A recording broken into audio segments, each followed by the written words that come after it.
अस्सलाम वालेकुम दोस्तों, क्या हाल चाल है आप सब दोस्तों का। मैं उम्मीद करता हूँ कि आप सब लोग खैरियत से होंगे, खुशबाश होंगे, सेहतमंद होंगे। अल्लाह ताला इसी तरह हम सबको सेहत अता फ़रमाए, अच्छी सेहत अता फ़रमाए, तंदुरुस्त रखे और बीमारियों से बचाए रखे। और मुझे उम्मीद है कि आप सब लोग ज़रूर दुआ करते होंगे कि अल्लाह ताला जल्द से जल्द हमें कोरोना की वबा से निजात दिलाए, इंशाल्लाह खैर।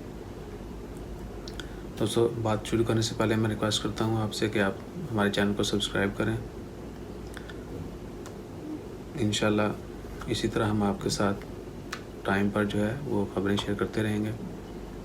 तो शुरू करते हैं। आज कोरोना की वजह से होने वाले जो नुकसानात कह लें या इसका जो साइड इफ़ेक्ट या इम्पेक्ट है, मोस्टली तो इकॉनमी पर पड़ रहा है।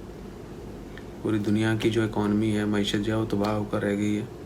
तो हम बात करेंगे ओमान के बारे में। आप सब दोस्तों को पता होगा कि ओमान में जो है they are rely on their oil asset और टूरिज़म, यानी ओमान का जो आमदन है वो ज़्यादा ऑयल से और टूरिज़म से आती है। टूरिस्ट जो सैर व तफरीह के लिए लोग आते हैं पूरी दुनिया से।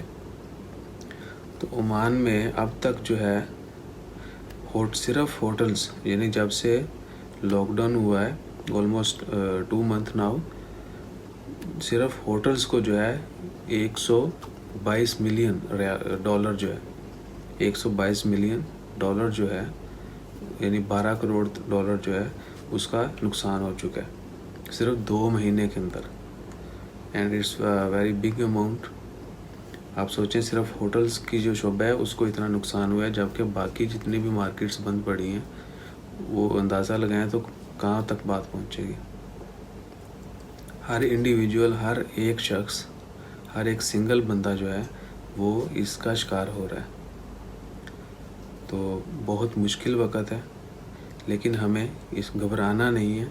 सब्र के साथ, इस्तिकामत के साथ, साबित कदमी के साथ और अच्छी सोच, मुस्बत सोच रखते हुए हमें इसका मुकाबला करना है और दुआ करते रहना है कि अल्लाह ताला इस वबा को जल्दी ख़त्म करे, हमारा ये इम्तिहान ख़त्म हो और हम फिर से जो है हंसी खुशी ज़िंदगी गुजारना शुरू कर दें। तो मैं उम्मीद करता हूँ कि आप सब लोग दुआ करेंगे, ज़्यादा से ज़्यादा दुआ करें। रमज़ान के कुछ रोज़े बाकी रहते हैं, ईद आने वाली है।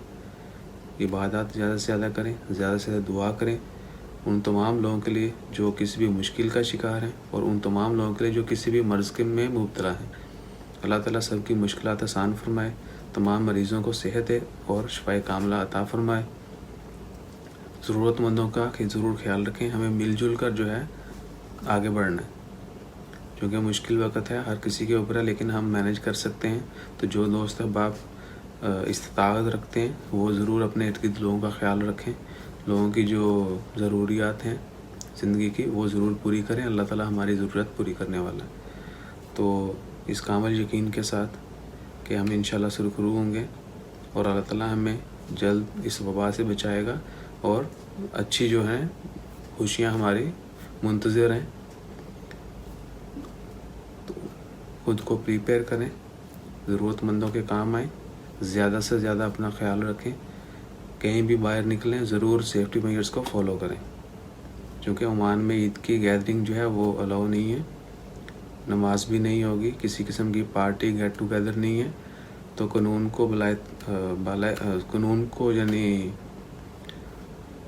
नज़रों में रखते हुए उसका एहतराम करें, उसके ऊपर अमल करें, ताकि आप ख़ुद भी मुश्किल का शिकार ना हों और आप किसी दूसरे की परेशानी का बायस भी ना बने।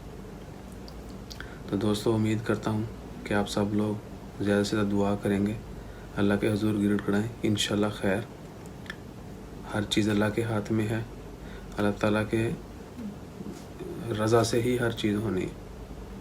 तो दुआ करते रहें, अपना ख्याल रखें, चैनल को ज़रूर सब्सक्राइब कीजिए। जज़ाकल्लाह, अल्लाह हाफ़िज़।